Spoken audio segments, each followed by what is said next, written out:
தொகுதி பங்கீட்டை ஏற்று கூட்டணியை உறுதி செய்ய காங்கிரசுக்கு நாளை வரை திமுக அவகாசம் கொடுத்துள்ளதாக தகவல் வெளியாகியுள்ளது. இதுகுறித்த மேலும் கூடுதல் விவரங்களை எமது செய்தியாளர் மாணிக்கம் வழங்க கேட்கலாம். வணக்கம் மாணிக்கம், இதுகுறித்த மேலும் கூடுதல் விவரங்களை சொல்லுங்க.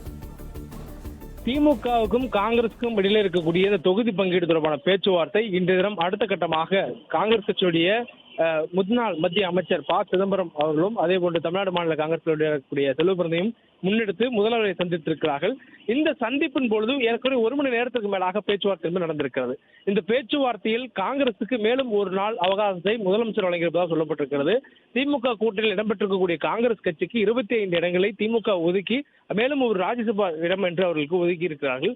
இந்த முடிவை ஏற்றுக்கொள்கிறார்களா அல்லது நிராகரிக்கிறார்களா என்ற முடிவை காங்கிரஸ் அறிவிக்க வேண்டும் என்று தெரிவிக்கப்பட்டிருந்த சூழல தற்பொழுது அதற்கான அவகாசத்தை மேலும் ஒரு நாள் நீட்டிக்க வேண்டும் என்ற அடிப்படையில் இந்த சந்திப்பின் பொழுது வலியுறுத்தப்பட்டதாக சொல்லப்படுகிறது.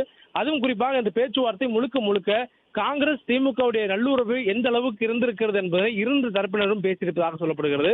இதே நேரத்தில் இந்த நல்லுறவு கடந்த அண்மை காலமாக எந்த அளவுக்கு பின்தங்கி இருக்கிறது என்பதையும் முதலமைச்சர் அவர்கள் எடுத்துரைத்ததாக சொல்லப்படுகிறது. அதுவும் குறிப்பாக விஜயனுடைய வருகைக்கு பிறகாக திமுக மீது வைக்கக்கூடிய ஆதாரமற்ற குற்றச்சாட்டுகளுக்கு எந்த இடத்திலும் காங்கிரஸ் சார்ந்தவர்கள் மறுப்பு தெரிவிக்கவில்லை.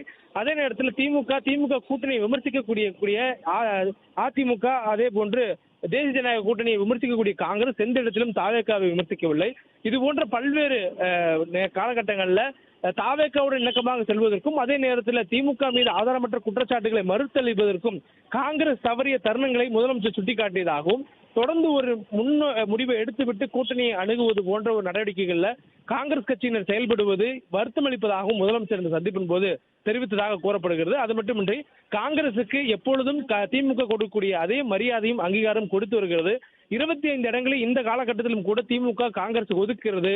ஆனால் கூட்டணியில் தேசிய ஜனநாயக கூட்டணியை வீழ்த்த வேண்டும் என்பதற்காக அமைக்கப்பட்டுள்ள கூட்டணியில் மேலும் சில கட்சிகள் இடம்பெற வேண்டிய தேவை எழுந்திருக்கக்கூடியதை அறிந்து கூட்டணி இன்னும் அதிக கட்சிகள் இணைந்து பெரிய அளவில் உருவாகி இருக்கிறது.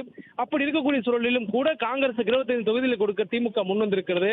அது மட்டுமின்றி மற்ற கட்சிகளுக்கு தொகுதிகளை ஒதுக்கீடு செய்து கொடுக்க திமுக தன்னுடைய தொகுதிகளை குறைத்துக் கொள்வது மட்டுமின்றி மற்ற கட்சிகளுக்கும் தொகுதிகளை பங்களிக்க வேண்டிய தேவை இருக்கிறது. அனைவரையும் உரிய முறையில் அங்கீகரிக்க வேண்டிய தேவை இருக்கக்கூடிய சூழலும் காங்கிரசுடைய இது போன்ற நிலைப்பாடு என்பது வருத்தமளிப்பதாக முதலமைச்சர் பேசியதாக கூறப்படுகிறது. மேலும் கூட்டணியில் புதிதாக இணையும் கட்சிகளுக்கான கணிசமான தொகுதிகளை ஒதுக்க வேண்டிய இருப்பதை தெரிவித்திருக்கக்கூடிய சிஎம் முதலமைச்சர் 25 தொகுதியுடன் ராஜ்யசபா சீட் ஒன்றையும் காங்கிரசுக்கு வழங்க தயாராக இருப்பதாகவும் மீண்டும் உறுதியளித்திருக்கிறார். மேலும் தங்கள் முடிவில் எந்த மாற்றமும் இல்லை, காங்கிரஸ் உறுதியுடன் உள்ளதால் முதலமைச்சர் மு.க. ஸ்டாலின் பாசிம பேச்சில் எந்த முடிவும் எட்டப்படும் சொல்லப்படுகிறது. முதலமைச்சர் கூறியிருப்பது திமுக நிலைப்பாடு, அதில் உறுதியாக இருக்கிறார். அதே போன்று காங்கிரஸ் சாரும் அவருடைய நிலைப்பாட்டில் உறுதியாக இருக்கக்கூடிய சூழல்ல இதில் எந்த ஒரு சுமூகமான அடுத்த கட்ட